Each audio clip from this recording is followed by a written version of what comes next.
Hello दोस्तों। Sciatica जैसे कि आप लोग एक कॉमन नाम से जानते हैं, सियाटिका ये लंबर रेडिकुलोपैथी होती है। इसमें पेशेंट्स को पीछे कमर से लेके पैरों में दर्द होता है।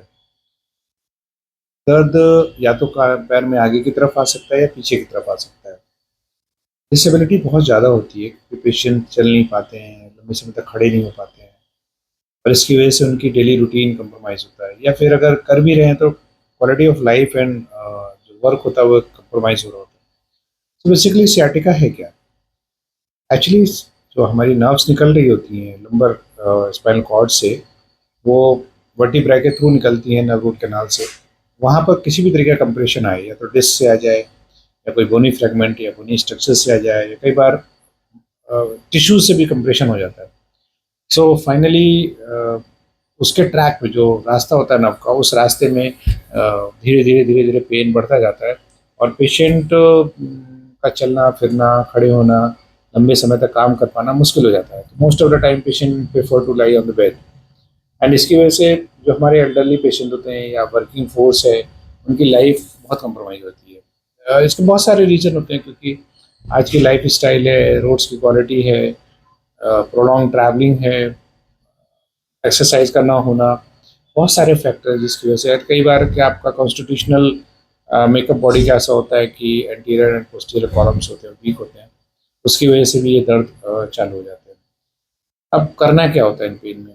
बेसिकली इनको हम दो कैटेगरी में डिवाइड कर सकते हैं। Where we can one category where we can have conservative trial, and दूसरी कैटेगरी होती है जिसमें कि कंजर्वेटिव ट्रायल का ज़्यादा रोल नहीं है। मोस्ट ऑफ द टाइम क्या होता है, अगर आपके नर्व रूट कंप्रेशन में मोटर कंपोनेंट आ जाता है, मतलब आपके पैरों में वीकनेस आ जाती है, पेन की वजह से नहीं, वैसे ही वीकनेस है, या फूड ड्रॉप होना चालू हो जाता है, तो वहाँ तो एब्सोल्यूट इंडिकेशन हो जाता है सर्जरी के लिए, उसमें कोई ऑप्शन ही नहीं बचता है। बट जहाँ पर मोटर कंपोनेंट नहीं आया और पेन और डिसेबिलिटी है, वहाँ केसेस में conservative trial in the form of conservative pain interventions के फॉर्म में पहले ट्राई करना चाहिए। एंड WHO जो गाइडलाइन है वो भी बोलती है कि पहले आपको कंजर्वेटिव ट्रायल्स देने होंगे पेन के लिए, एंड देन अगर ये सब फेल हो जाते हैं 3 अटेम्प्ट्स के बाद में, then only you go for surgery. So ऐसे केसेस में हमारे पास मल्टीपल मोडालिटीज़ होती हैं जिनके थ्रू हम काम करते हैं।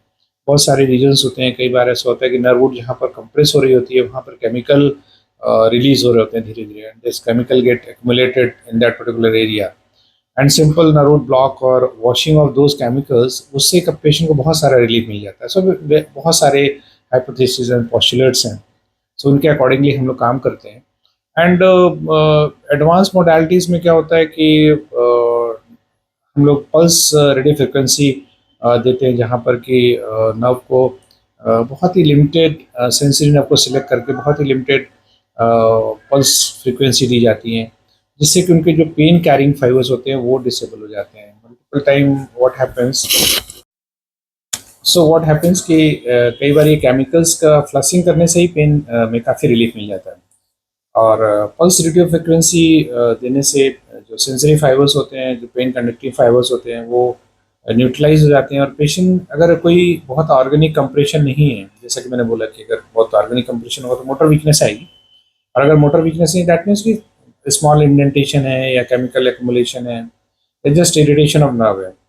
सो वो इन कंजर्वेटिव तरीकों से either reduction in some swelling, most of time क्या होता है एडिमा आ जाता है वहाँ पर, या फिर केमिकल एक्मुलेशन हो जाते हैं, या माइल्ड सा टिश्यू कंप्रेशन होता है, सो वो दैट गेट रिलीव्ड और दैट गेट हील ऑटोमेटिकली। क्या होता है, एक विशेष साइकिल होती है पेन की।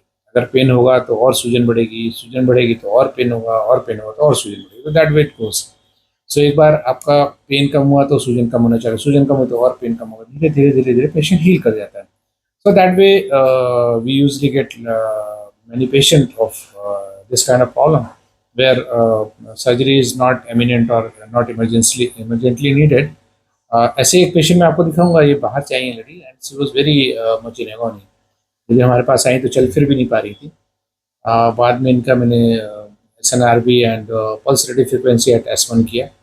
सो अभी तो बहुत कंफर्टेबल है, शी इज़ वेरी हैप्पी और बढ़िया चल रही है इंसान से। मैं इनका एक छोटा सा इंटरव्यू आपको दिखाता हूँ। मेरा नाम कीर्ति बोहरा है। मैं वेस्ट बंगाल खड़गपुर से आई हूँ यहाँ ट्रीटमेंट के लिए। घुटने और कमर की ट्रीटमेंट के लिए, जो मुझे काफ़ी आराम मिला। घुटने में मैंने पीआरपी करवाया, 80% से भी ज़्यादा फायदा है उसमें। आज मैं अच्छी तरह से मैं चल सकती हूँ, बैठ सकती हूँ, सब कर सकती हूँ। डॉक्टर साहब को बहुत बहुत धन्यवाद जिन्होंने मेरा ट्रीटमेंट किया, और आज मुझे ज़्यादा अच्छा लग रहा है। मैं दोबारा फिर आऊँगी। दर्द में मुझे काफ़ी आराम है। कहाँ से कहाँ जाता था? हाँ, जिसमें अभी मुझे कोई प्रॉब्लम नहीं है कमर में। पैर में दर्द जाता था, जिसके लिए मैंने कोल्ड आरएफ करवाया, उसका मुझे काफ़ी आराम मिला है।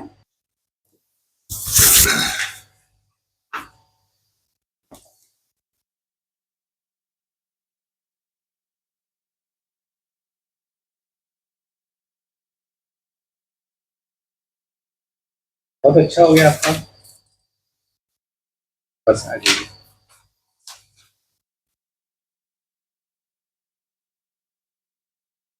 फिर तो काफी ठीक लग रहा है आपका। हाँ, एकदम मतलब समझिए ना कि ज़्यादा फायदा है मुझे, 90% से भी ज़्यादा फायदा हुआ है।